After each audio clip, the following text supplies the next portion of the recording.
This is The Change Physician, episode 228. Hey, folks, welcome back to The Change Physician. This is your host, Dr. Kevin Cuccaro, with my amazing co-host, Dr. Melissa Cady, and our fantastic returning guest, Dr. Cory Fawcett. Hey, Cory, how are you? I'm great today. All right. And we specifically had to have Dr. Fawcett back on because he had a new book that came out actually within the last 3 months or so. There's one I have been waiting for since the last time we talked to you, which I think was a year ago. And it is A Guide to Loving Your Timeshare, How to Get the Most for Your Money in Family Fun and Experiences. And what I loved about this book, and actually when you planted the seed, when you told us you were writing this book, is the fact that there is so much information out there about timeshares. Most of it is negative. And you are literally one of the first people that I have ever talked to that said, oh, it's like the greatest thing in the world. And we had a brief discussion last time. I think we were off camera and off podcast regarding that. But as soon as you were talking, I'm like, I have to get this book because it was a very unique way of thinking about timeshares. So could you just kind of give us a little bit of background on your experience with timeshares, what led you to write this book, and what anything else really particularly relevant for an intro where you think this is where really important for people to understand? Okay, so I bought my timeshare when I was a resident physician. It was my final year of residency, and I didn't know anything about timeshares, and I made a stupid mistake when I first started that hopefully no one who reads my book will ever make that mistake that I did. But I was vacationing with my wife in New Orleans, where they were currently remodeling and building this timeshare, and they were offering this buggy ride around New Orleans for free. And it was like $25. And to a resident, getting a free $25 something, that's a big deal. So I thought, hey, if we just go listen to these guys for a few minutes, and then we can get out of here and we can get our free buggy ride and save ourselves some money. Well, unfortunately, that turned into the most expensive buggy ride I've ever been on my life. We went in there, and my wife, who's very frugal, I knew was going to save us because this is expensive. So there's no way. I mean, we had a rule in the house. If it was more than $100, we had to talk about it before we spent the money, right? So I knew she was going to save us, and I was waiting for the end of this thing and just to say no and get my buggy ride. And he looks to us and he said, so what do you think? And I looked to my wife and to save us and get out of here. And she said, sounds good to me. And my jaw just dropped to the floor because she never says anything like that. And I just kind of looked at the guy and says, if she wants it, we're getting it. Wow. And we bought this timeshare at full price. We paid, and you don't want to do that. You can get timeshares for free, so don't pay full price to do that. But I didn't know any better. And when we got home and I talked to her more about it, I said, why did you do that? Why did you say this was okay when you're such cheap about everything else? And she said, because I know you're a workaholic, and we are about to start your job as a attending physician. And this is going to force us to take a nice vacation every year. In fact, the one we bought would get us to take 2 vacations every year. It was a special lockout unit, which is something I'd advise you to look for. So we bought one, but we can trade it for 2. And so we were going to get 2 good vacations a year. Did you know that when you bought it, though? Yes. We knew it was a lockout unit. We knew we were going to pay a little bit extra for a lockout unit, but that gave us double the vacations. But I mean, how did you know? I mean, because having been on a timeshare a couple of these, and I remember I was a medical student when we were on ours, and thank goodness they knew we didn't have any money. So like, just say you don't have any money and we'll just let you out of this thing. I'm like, okay. But that's pretty savvy. Did the presenter talk about that? And what a lockout? Could you explain what a lockout unit is and things like? So what a lockout unit is it's we have a 2-bedroom, 2-bath unit that has one of those doors in between, like 2 hotel rooms, and they have a connecting door. And if you have both of the units, you open that door and you have a 2-bedroom, 2-bath place. You close the door and you can trade this as 2 1-bedroom, 1-bath units. And so at the presentation, he was explaining you could buy red weeks, you could buy white weeks, you can buy more expensive ones, you can buy bigger ones, 3 bedrooms, you can buy lockouts. They explained all of these things, and I picked up on that. Lockout means I get 2 for 1. So even if this is expensive, to me it was expensive, 2 for 1 is 50% off is how I was figuring it. And so I went for that one, and that was 30 years ago. And we have experienced a marvelous 30 years of using our timeshares. We've been all over the world. I've never actually stayed in the timeshare in New Orleans that we purchased. And I recommend people don't stay at their own timeshare. It's the most expensive way you can use your timeshare is to stay in the one you bought. You get value for making trades.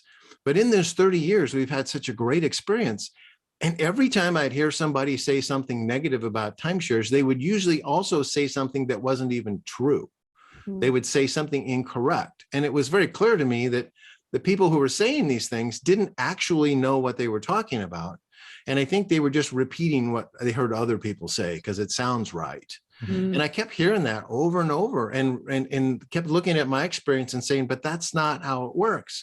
So finally, in 2019, I kind of had enough of hearing all that stuff. I said, so you know what? It's like the old Lorax, Dr. Seuss Lorax thing, where somebody's got to speak for the trees that were all getting cut down. I thought somebody's got to speak up for the timeshares because this is just not right. And there are a lot of physicians out there who are missing out on something great that they could have because they're believing these things that they hear. And so in 2019, I decided I'm going to write about my experience and show people how to actually use their timeshare to great effect. And maybe this will change people's lives. And the reason you waited so long is because the book was supposed to be released in the spring of 2020, when the entire vacation industry was shut down with the pandemic. And we thought this is a really dumb time to release a vacation book. And so the book just sat. And then I wrote another book in the interim. That book was released. And then finally we came out this year and says, okay, people are vacationing again. Let's get the word out. And so there's a lot of things in the book that there's a whole chapter where I say, silly things that people say about timeshares that are not true. And I just actually Googled stuff on the internet and got all these quotes that were floating around all over that aren't even true. And I wrote the antithesis to what they were saying. This is not true. This is the truth. And that was a really cool chapter. And then another chapter, I walked around and interviewed people at the swimming pool about their experience with their timeshare. And I asked every single one of these people in those 3 weeks that I did those interviews, did you get good value for your money? And 100% of them said yes. I was blown away by that. I expected, with all the negative out there and people talking about how expensive timeshares are, that I would get at least some people that said that no, I thought it was too expensive. But not one single person thought they overpaid for the experiences that they were getting. And that mirrored my experience. This year, I own this 1 week, but I went on 8 weeks of timeshare vacations this year, and I averaged just over $300 a week in cost. And that's that's less than I would pay if I stayed at a Motel 6 when I went on these trips. So I'm getting these great bargains, and all those people around the pool are getting great bargains, and they were all happy. And I came to the conclusion that the unhappy people are the people who just aren't using it and never figured out how to use it. It didn't come with instructions. And they're sitting at home griping about the fact that they've got this great thing and it just sits there and it costs them money every year, as if they had purchased a Ferrari and put it in their garage, but they didn't have a driver's license, and they're paying insurance on that Ferrari every year, but they never get to go drive it. And so I'm trying to get the word out that one of the ideal people to own timeshares is physicians, and they should be doing this. They should be having this great experience like I'm having. And so hopefully people will find this thing and learn the truth about timeshares, and then they can make their decision as an informed decision. Like I would do when I was doing surgery, you need informed consent. Unfortunately, most people are only getting a bunch of people telling them what's wrong with timeshares. And most of that's actually wrong anyway. And no one was telling them what's right. And so now they can see both sides and they can decide for themselves. Well, you're enticing me to look at timeshares. Go ahead, Kevin. Well, I was saying, I'm gonna just add in there. You've had such positive experience with timeshares, but what I also really liked about the book, it was very balanced, because you even have in the appendices a list of questions that you should ask yourself or your spouse or whoever's involved with this purchase, and a criterion. And you're very, if you say no on these, you probably shouldn't, or you really should not buy a timeshare or get a timeshare. And I really appreciate that, because, you know, I think part of the problem is timeshares are sold so aggressively on location with, you know, all this fluffy stuff, and they get people who, as you talk about in the book, are simply not good timeshare purchasers. So could you kind of go into that a little bit more? Like, who are timeshares not the right person for? So, and then there's two big things that are getting all the negative publicity about timeshares. They're aggressive sales techniques that they use, and they used them on me and it worked. Or maybe it worked on my wife. I don't know what, but anyway, that aggressive sales technique actually gets timeshares sold. And the second thing is, because of the aggressive technique, the wrong people buy them. And then those people are those people who can't use them, like the person who doesn't actually have a driver's license but buys a Ferrari. Mm-hmm. That's silly. You shouldn't do that. And so some of the things that make you a non-ideal person, there are three criteria that the timeshares salesmen want. This is their criteria for you owning a timeshare. You're over 25, you're married, and you got enough money to make the payments on their timeshare they're selling. If you fit those three criteria, they want to sell a timeshare to you. The problem is, none of those are the criteria that I list in my book that you should have if you want to own a timeshare. To talk about some of those, one of them is you got to have enough vacation time to actually use your timeshare. There are a lot of people in this country and around the world who have 2 weeks or less of vacation.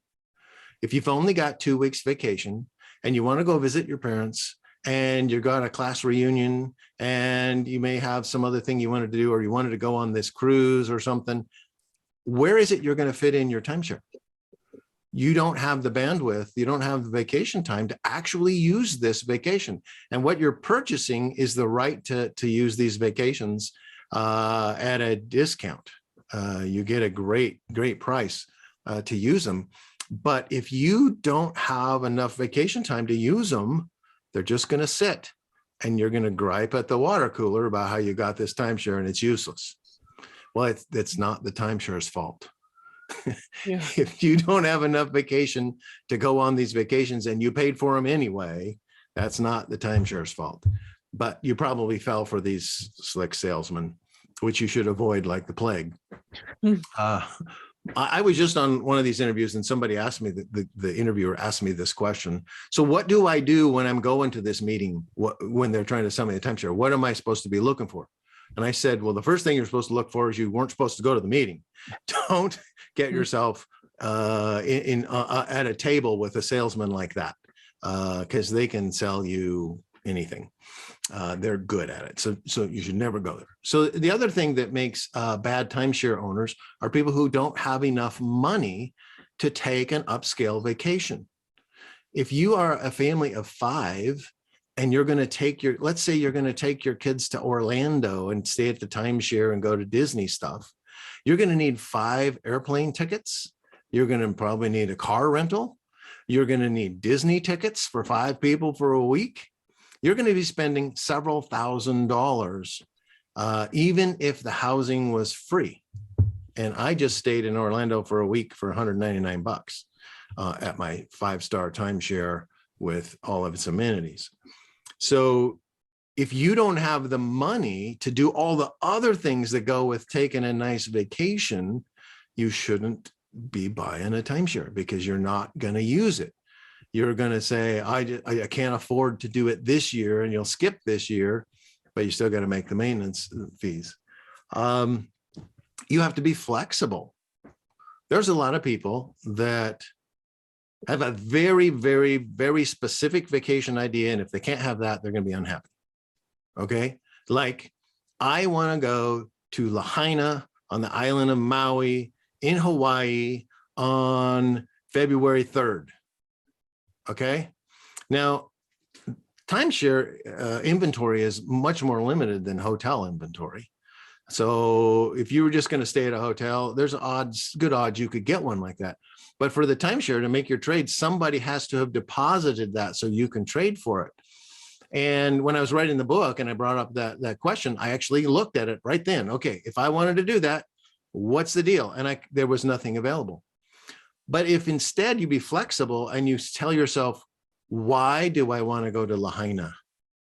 Because I want to go to a warm beach where I can buy those frou-frou drinks with the umbrellas on them and have fun playing in the warm water. Okay, if that's what you wanted, then search for that and say, I want to go to a tropical beach in the winter, January or February. What's available? And so then I searched for that and I found about 400 choices that you could go to. All of them were every bit as nice as going to Lahaina. The problem was you knew Lahaina and you knew then that was going to be a good one. So you decided that's where you're going to go again. And then you become disappointed. But if you'd have told yourself, I loved being at a warm beach, that's what I'm after, then you could have been happy at lots of places. There's places all over the Caribbean, Mexico, France, Spain, the Canary Islands. There's lots of places with these nice warm beaches. So you have to be a person who's flexible. And if you love hacking, if you're one of those guys who hacks credit card points to get free miles on your airplanes, timeshare hacking is incredible. Because with my 1 week, if I took hacking to the ultimate, I could go on vacation every single week of the year to a timeshare with that 1 week that I own, if I really took hacking to the extreme. What the reality is, I'm not going to go to that many in a year because I also own a motorhome and I like to do cruises and I like to be at home part of the time. So I tend to average around 6, 7, 8 weeks a year now for timeshares. So I got two qualifiers there. And the first one is we're going to need to talk about like what you're with the trading. So we haven't really discussed trading at all. So because if someone is listening to this and they're just like, well, what are you talking about? Timeshares and trading and not staying at your own unit. If we can kind of explain what you mean by that, like how do you use a timeshare without going to your timeshare? And then the second thing, which should probably come after that, but it's more of a detail on when you're searching for these properties, because I remember reading that section in your book where you're talking about, well, being flexible and looking at the beach. You know, it's like you just want to go to a beach vacation, and if you're flexible, then locations kind of are out there. What I was kind of wondering is when we talk about how you bank points and how you do that, when you're searching the listings, can you actually search for beach or like for the resort locations by kind of geographic, like oceanfront, or do you understand what I'm saying? Is like, yes, you're searching for beach so that you're not looking at Florida and then having to look at Hawaii and then having to look at Mexico versus just being able to go through these listings and saying beach and then all of them come up. Right. So let me talk to you just a little bit about trading, and I think it'll hit how you do that Okay. when we say that. So the most expensive way you can use your timeshare is to use yours. Okay, let me give you an example. So my timeshare, if I use it, then for this year, 2022, if I had gone to my timeshare, I have now used my timeshare for the week and I'm done. I'm done with trading. I have nothing to trade, right? I'm finished. But if I deposit my timeshare into what I use is a company called RCI, Resort Club International, and they do the brokerage of trading timeshares around. So you become a member of that group, and that costs about $80 a year, something like that, to be a member, a trading member in their group. And now you have 4,000 timeshares to swap with. Okay. So now my timeshare has a point value and I can trade it as 2, and I end up getting about 67 points for my timeshare deposit when I put it in the pool. So I deposit it into RCI, and now I can pick something out of the pool. When I choose something, some places are on sale. There's their regular price. Like for mine, my regular price is something like, 33 points. That's a typical place. And I got 2 of them. So I'm in the 60s for the points I have. But So let's say it's at regular price, it's at 30. So I can trade and I can get 2 of those this year and go to those vacations when I make my trade. But if a timeshare is building a new one and they're trying to suck people into their place so that they can maybe sell you another timeshare, they might discount their trade down all the way to 3 points. And so instead of getting one place for 30 points, I could go to 10 different weeks of places that are discounted at 3 points. And now I've got 60 points. So I could go to 20 vacation weeks if I just looked for the super discounted ones. And those are not, they're not discounted because they're not great places. They're discounted because they want to get people there to sell you stuff. You know, it's kind of like Las Vegas subsidizing their hotel rooms. So if they can get you there, they can get you to gamble and spend money, but they got to get you there. And so they'll discount them way down. So you can get these super bargains. If you go someplace in the off season, they won't charge you as many points for that trade. So you can, for instance, a ski resort during ski season has high points to trade, but in the summer, they have equally fun things to do. They're just not snow skiing. They trade for less points. So you can look for bargains. So when you're looking, you can give it some search parameters. You just don't have a big long list of 4,000 places to look at. You got to narrow it down. You can narrow it down to what part of the world you want to be in.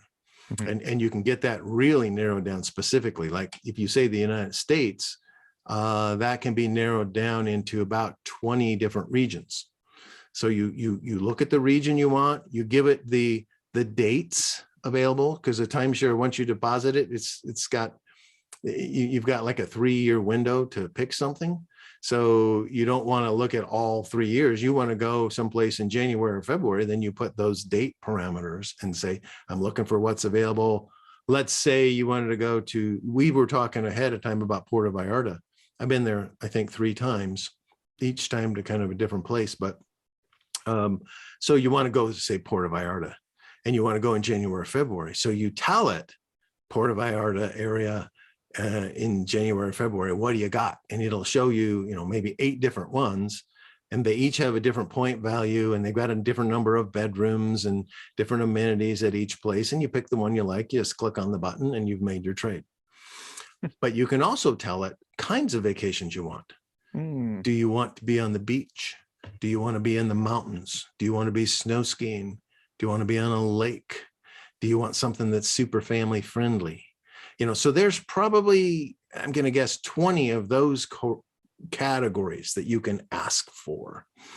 But usually for me, just narrowing down kind of where I want to go is often what I'm doing. Like, I want to go somewhere in Hawaii. And then I would see what's available. And if nothing's there, then I would say, well, what about the Caribbean? I get kind of an area when I search, but you could just search for beaches. I want beaches January through February, and show me what's available. And you're going to get beaches from the Canary Islands near Spain to the Spanish beaches, the French Riviera, all through the Caribbean, Mexico, Belize, Panama, all of those things, Hawaii. Beaches are all over the world. And so you can really narrow down exactly what kind of vacation you want to take and get something like that. But again, if you try to be way too specific, you may be disappointed. And I am really specific sometimes. Like last summer, my wife and I wanted to go explore Lake Michigan. We've never been to that area. So we wanted to do 4 weeks back-to-back timeshares in Lake Michigan area. So I needed timeshares that connected. This one ends on this date. This one starts on this date, somewhere in that area. And so now I was super specific about where I wanted to be. And in order to do that, I took a few lesser quality timeshares than I normally would go to, because I was really date specific. I wanted to be right there and have them be back to back. And I was able to find 4 back-to-back timeshares around Lake Michigan and put them together for the trip. But I'm not usually that specific. You're muted, Melissa. Is that a good thing? Yeah. I don't know. Sometimes he wants me to push that button. Maybe he's pushing it for you. Yeah. Well, I'm curious because I just came from a trip in Australia, New Zealand. Do you find options there too, or do you find it's more centralized into like Europe or Caribbean, that area, as far as options? There are more options where people have more money. So the United States and Europe tend to have way more options than, say, Africa. Sure. But there are still lots of, you said New Zealand and Australia. There's still lots of options in New Zealand and Australia. Yeah. This is the cool thing. Wherever a lot of people go, somebody wants a timeshare there because they're going to make money selling you a place to be. Somebody's going to put a hotel there. And so what we have started doing now that we're retired is exploring. Instead of, and this is something new for us too, instead of saying, I want to go to this kind of vacation, I would say, I want to go somewhere in February, what's around? And I'm just picking a place that I've never heard of. Yeah. I've never been there before. But the thing is, if somebody put a timeshare there, there's something in that area that draws a lot of people. And you're going to discover it when you get there. And so when we went to the Great Lakes, for instance, we picked some timeshare locations that we found. We knew nothing about what was in those areas, and we did not do a lot of research ahead of time. We just showed up, walked over to that room with all of the pamphlets of all the things to do in the area, and got the local guide, and we discovered some really cool stuff. And nice. I would have never gone. One of those places was in South Bend, Indiana. If I had said I'm going to do a vacation, I'm going to go to South Bend, Indiana, I would have said, no, I don't want to go there. Because there's nothing ever told me that I should be at South Bend, Indiana, like there is telling me to go to Orlando, right? Well, I discovered some really cool stuff when we got there. There's a timeshare there, and it's there for a reason. That's where Notre Dame is. I got to tour the campus of Notre Dame. I didn't know where they were. I finally figured out why Notre Dame football team has gold helmets, because I saw the gold dome in the main building at Notre Dame, and that's what it's all about.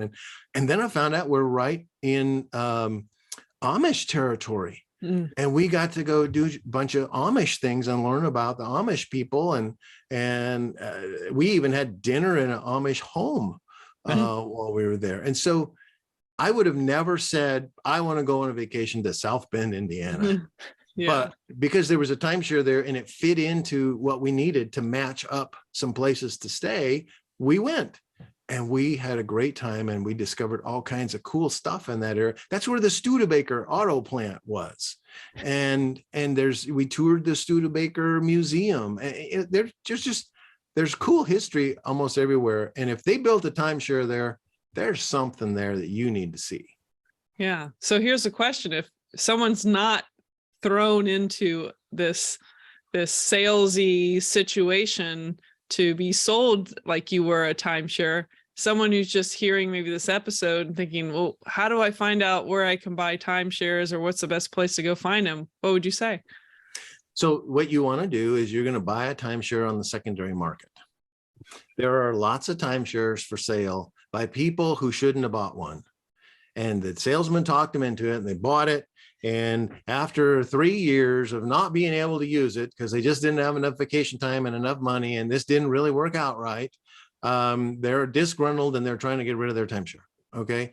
So just like there's a brokerage company to trade timeshares, there's brokerage companies to sell them amongst yourselves.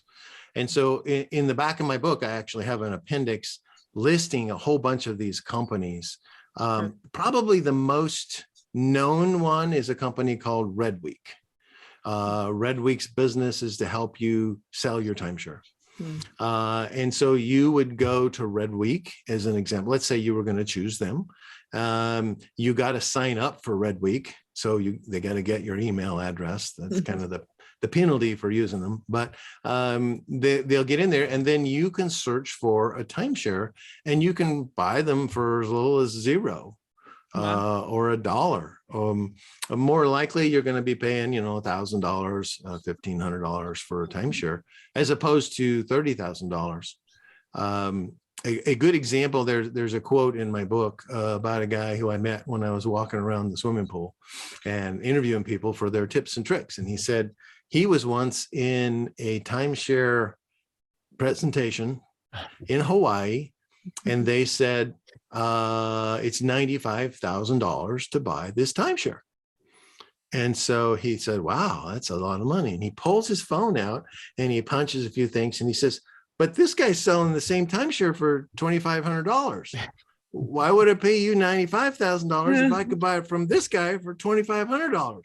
And the salesman, of course, was not happy. I think they're way not happy that people have cell phones during their presentation. They can actually look up these timeshares and see that there are other people who've fallen for the $95,000 deal and later said, oh, I got to get out of this. I can't use it. It's not going to work for me. They weren't one of the people who met my criteria at the end of the book to be a happy timeshare owner. And they're selling them. So there are multiple companies that do these selling brokerages. One of the things you really want to avoid is companies that are timeshare exit companies. Those people they're trying to help you sell your timeshare. They're not helping other people buy a timeshare. If you're looking to buy, you won't be involved with those. But once you own one, those people will be contacting you, trying to get you to them to help you sell your timeshare. Those guys are not really helpful. But if you're going to sell yours, you want to go to one of these reputable companies that buys and sells the stuff so that you can now sell yours to somebody else. And so you can get them for a very low value. And that brings up a mistaken notion I hear over and over where somebody says, oh, timeshares are a terrible investment. Well, since when does vacationing come in the investment column on your budget? Timeshares aren't an investment at all. You're just prepaying your vacation experience and you're buying yourself into the club so you can take advantage of the trading. And you can take advantage of, you can rent these. Once you're in the club, you don't have to just trade. If I've traded all mine and I'm out of points, I can now pay some money and get some of them that are still in the pool and get those at a very discounted price. So that's part of how you can get a whole year's worth of timeshares, because you can buy them as you need them. I met one lady at the pool who she does, other people say, oh yeah, you don't want a timeshare. You should own like an Airbnb, or you should trade into Airbnbs. Okay. Well, this lady owns an Airbnb. And what she does is her Airbnb is her home. And when somebody rents her Airbnb from her at some high price, she then buys a week at the timeshare that's near her and stays there for pennies, and she makes hundreds, and she makes enough money on that deal to pay for all of her timeshare expenses for her life and some. So it costs a whole lot more money to be using Airbnbs than it does to be using timeshares. And you get a better deal usually. The Airbnb has a really nice facility because you're staying in somebody's house, but it has nothing for amenities. You're just at the house. That's it. But when you go to the timeshare, they've got all kinds of activities and free things you can use. They might have a lake there, and you just walk down to the shore in the lake and put yourself in a canoe and go for a canoe ride. They've got, it's incredibly improved. When I go to a CME event, or used to, I don't do those anymore now that I'm retired. But when I go to a CME event, I would always look to see if there was a timeshare nearby at the same time. Because what I would do is I'm going to write my trip off to go to the CME event. And then when the event's done, either before or after it, I'm already there. I'll spend a week of vacation at the timeshare. So I had a 1 weekend deal in Hollywood. I was going to this weekend CME thing, and I found a nearby timeshare at Big Bear Lake. I'd never heard of Big Bear Lake. I don't know what Big Bear Lake is, but I've already learned that if there's a timeshare there, I will like it. There's stuff there. Okay. And so we went to Big Bear Lake, and we found out that Big Bear Lake is where the people in LA go to get away from it all. It's up in the mountains. You can go skiing there in the winter. In the summer, it's on a lake. I mean, I thought I was in Europe. It was very European feel, the little town. that was there. So we spent a week there at this place with 2 bedrooms, a living room, a fireplace, a kitchen, all the amenities on the lake, and could walk out and catch the lift to take me up and hike up in the mountains, drive the lift back down. You know, it was a really cool week. Then I went to the place in Hollywood. And what I had was a hotel, 1 little room with a bathroom, and it had 1 chair at a table for a desk. And it cost me as much money to park my car as it did for me to stay at the timeshare that I had been at. Parking the car was expensive at this hotel. And so I had this rinky-dink tiny little space for way more money than I was paying for a beautiful place with a fireplace and a kitchen and a living room. And so that was a great contrast to the difference between if you stay in a hotel versus stay at a timeshare. And so, you know, there's some really cool things you can do, but all you got to do is own one, and then you're in the club. You can trade, you can buy available extra vacations. You could even rent yours out. Some people have timeshares at very important moments in the country, like the Daytona 500 race. They own a timeshare there in Daytona. Okay. You could rent your bedroom out for $2,000 a day during the Daytona 500. And these guys make a killing renting their timeshare out during the Daytona 500. And so they own one timeshare there and they own another timeshare someplace else. And they always rent out the Daytona one for a bunch of cash that pays for all the rest of their vacationing. Wow. One last question related to this.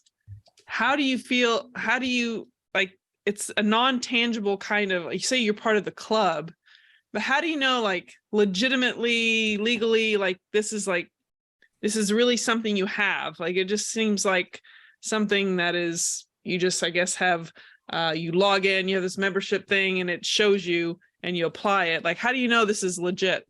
I don't know. There's two different kinds of timeshares that you buy. Some of them are just some points in their system. Mm-hmm. And that's what you just described. I own some points and I can trade them. And others are actually a deed to a piece of property. Mm-hmm. I actually own a deed to a piece of property. I actually own a particular week, a particular unit at a particular building in New Orleans, and I have a deed for that piece of property. So I have a tangible piece of ownership of something. Mm-hmm. So you should buy the one that makes you feel better. If you need a tangible piece of a deed to the property to think I really have something I'm trading, you can get those. If you don't care about that, and the thing is, you got to really trust that the system that's selling it to you, you're buying. If you're buying from Red Week, they're reputable, been there a long time. They do this all the time. They already know that this was legit. They've checked it out before they're selling it. And then the final step you take is you actually talk to the company that you're buying that timeshare at. Like my place, if I sold you mine, then you would want to contact my timeshare in New Orleans and tell them I'm buying Cory Fawcett's timeshare this week, this thing. He really owns it, right? And now I really own it, right? And you find out that you're now the owner of those weeks, and they are now sending you all the information and the bill every year to keep it up. Whatever building you own, you have upkeep charges. People complain about that. That's another, all those maintenance fees, they're so awful. Yeah, but anything that you own will have some sort of a upkeep fee. Mm-hmm. If you owned a vacation home somewhere on the beach, think about what your upkeep fees are. And every year they're going up. Your insurance is going up every year. Every year your property tax goes up.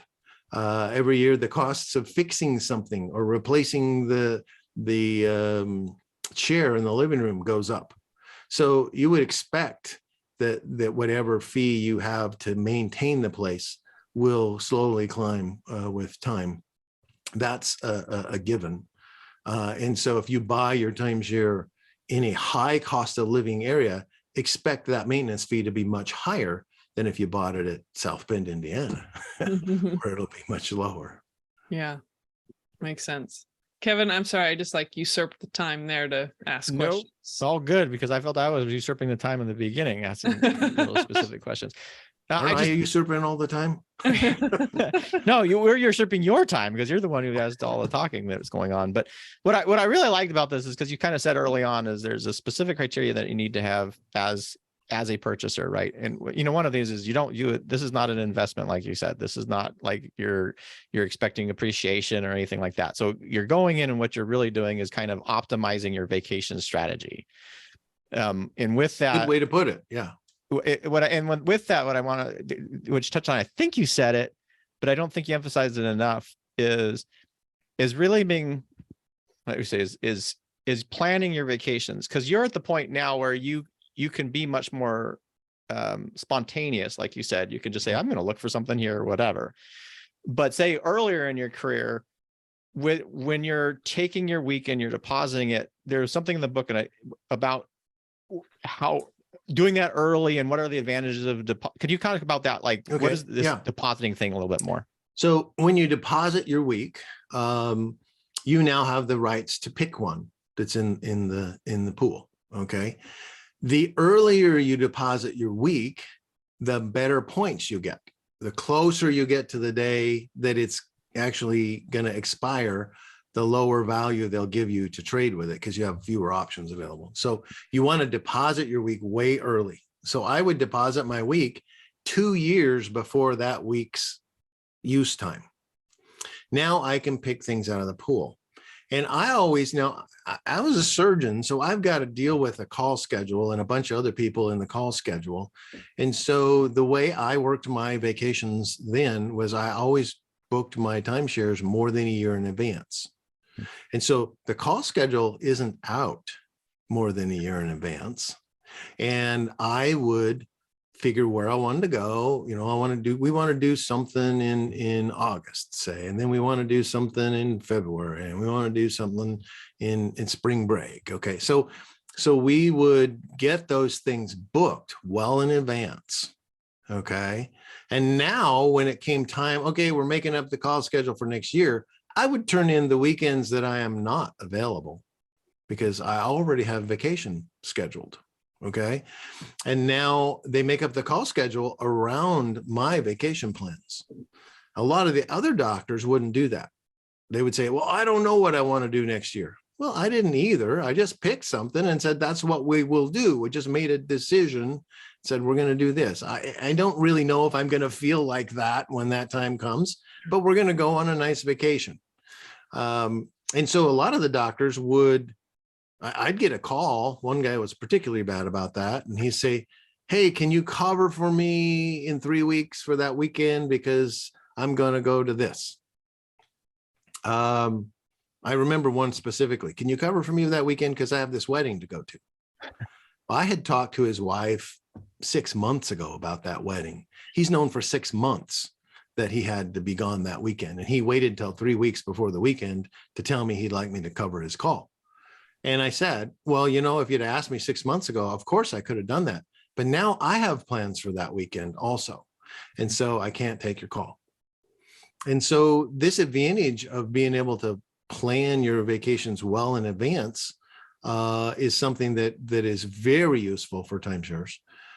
If you have a job, for instance, that limits your ability to have a vacation, some companies that people work for, they'll shut down for 2 weeks in the summer and they say everybody's on vacation and that's your 2-week vacation and that's that. And you don't get any other vacation. That kind of person shouldn't be having a timeshare. You need to have that flexibility that I can look ahead and plan my vacations. And then I can tell the people I'm working with, this is when I'm going to be busy and you guys can do the same. And it usually works out just fine. And then they make the call schedule later. So yes, now I can do it at last minute, but I still don't do it at last minute. Occasionally that happens. And the reason I don't do it at last minute is because there are other problems with last minute stuff. Like if it's someplace I got to fly to, now I'm trying to get a last minute airplane flight. And that's problematic Sometimes, depending on the time. Sometimes it works out just fine. But if the timeshare is someplace close, if you live close to lots of timeshare, if you live in Florida, Florida is just covered with timeshares. You can do that because you can drive to probably 400 different timeshares on the spur of a moment. You don't have to worry about airplane tickets. And I learned that hack from a friend of mine who lives in Florida, and that's how he takes cruises. He says, I'm going to go on a cruise next week. And so he's retired, and he would just find out what cruise line has something going out of Fort Lauderdale next week. And if they're leaving next week, they've discounted it way down. They want those rooms filled because you'll buy other stuff when you're there. And so he can get a last minute cruise at a super cheap price. Timeshares work the same way. Last minute timeshares, they're still available for next week, are available. There's a lot of 3, 4, 5, 6, 10-point timeshares available for next week. But you have to have the ability to get there next week. If I live on the West Coast and I'm thinking about Florida, I might not be able to get a good airplane ride to Florida next week. So timeshares, it's good to think ahead. And that's like you talking about the call schedule is particularly ideal for physicians with busy schedules. And it just reminds me, we didn't have timeshare, but my wife and I going through residency, we were both residents. We had 4 weeks of vacation. We would literally submit our vacation request the first day of the new year of the cycle so that we were guaranteed that we could be able to be together. Because I know my residency director would always say, well, if you wait to the last minute, you may not even be able to take a vacation if there's no coverage. Right. And I remember that was like scary to me. And it kept happening every year to other people because they just wouldn't plan. But I like this idea because now you're depositing your week 2 years in advance. It allows you now to basically structure in a very nice way for a profession that has cut some rigid boundaries when you get closer and closer to a date. You can now carve out that time, provide your break from very busy clinical practices. And then you have all that anticipation and the work that goes into it because it amplifies the whole vacation experience where you're like, oh, I know I'm going to have this break in 3 months. Or I know I'm going to have this. So I wish I had known about this, 20 years ago. I tell you, interesting vacation experience for me when I was a resident. My brother was getting married in, I don't remember exactly. I think it was February. And in the summer, I was supposed to be on an away rotation at another place for that month. And I told them 6 months in advance, I need to be gone that weekend for my brother's wedding. And so I get there 6 months later and I'm on call that weekend. Okay. I gave them a 6-month notice and they said, no problem. I'm on call that weekend. So I go into the chief of surgery's office and I say, there's a problem here because I told you guys 6 months ago, I wasn't going to be here this one weekend of the rotation. Everything else, I'm here. You could put me on call every day for the whole rest of the time. But that one weekend, I got to be gone. And my brother's getting married. And he says, well, how much time do you need? I said, well, that weekend. He said, the whole weekend? I said, well, yeah, I'm part of I got to be there for the rehearsal. The whole weekend. He said, well, we'll see what we can do. And I said, I don't think we're communicating well here. I'm not here in your office asking you for permission to be gone that weekend. I'm here letting you know that I won't be here and you put me on call. I'm not asking your permission. And I don't think there was another resident, his own residents would have never said that for fear of getting fired, but he couldn't fire me. And I was in the right. And I said, I won't be here. You had ample ability to not have me not on call that weekend. And so they actually worked around it and didn't say a thing.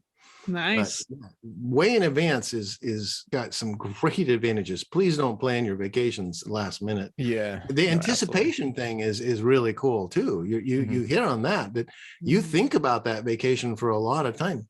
And there's a lot of joy in that. And you miss that if you do the last minute stuff. Yeah.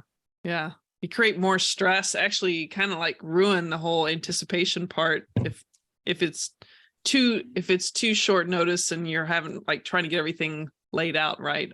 I think and getting somebody to cover a call or if you do it way in advance, you take all of the stress out of Yeah. the trip. Yeah. So That's- it seems like that's like the advantages about this for a physician is because of these two extremes. Is like early in your career when you have limited, when you really have to schedule far out in advance, this is an ideal thing for you to do. And then when you're at the tail end or retired like you are, it's also ideal because you could either plan or not plan, or look at what you're, you start doing more spontaneous stuff. It just, it requires creative thinking in order to use a timeshare effectively. And I think that's really like the key. What I loved about talking to you the first time and just reading your book is it is creatively taking what most other people, if they're so linear and focused and can't see beyond the blinders, would see as a detriment. And once you take those blinders off, this becomes a huge asset to really an enjoyable life. So I just love the book and I love talking to you about this stuff. Yeah, it can become just fabulous. That's why it was so unnerving to me every time I heard somebody say something incorrect, telling somebody else why they shouldn't have a timeshare, and you just want to scream out, "No, that's not the way it is," and you can't. And nobody was speaking up. There, you can have such a great time using this thing if you know what to do. And just learning, there's something like 28 tips that I have in the book on how to, additional ways to make trades or get extra weeks with your timeshare. And you only need to take a little bit of your time and learn the system of the place that you purchased. Everybody has a system. And if you just learn what their system is, it really is unnerving for me to talk to people who've owned timeshares for a while. And I say, well, do you do this? And they're looking at me like, I didn't know I could do that. And they've had a timeshare for 10 years. I actually met people who've had timeshares for 10 years who didn't know they could trade it. They thought they had to go back to the same place they owned every year that week. And Wow. no one ever told them when they were buying it that they could trade this for anywhere in the world. And they didn't know. When I was interviewing people at the pool, I ran into this lady who says, yeah, I've been doing it the way you're talking about my whole life. I've never been to mine. And I asked her, well, where is yours? And she told me where it was. It was in Hawaii, in Honolulu. I said, oh, I've stayed at your place. And she said, well, where's yours? I told her where mine was in New Orleans. She says, well, I've stayed at your place. We had stayed at each other's place and never had stayed in our own, because that's way too expensive of a way to use it. You want a timeshare hack, don't stay in your own place. You want to trade it around and get maximum value. People who complain about the maintenance fee, let's say, so my maintenance fee is $700 and some a year. I can't remember what it is. They change it every year a little bit. And so I went to 8 weeks of vacation this year. If I had stayed at my own place that 1 week, I would have paid $750 of maintenance fees for that week. But I went to eight places. That meant I paid less than $100 a week in maintenance fee for my vacations.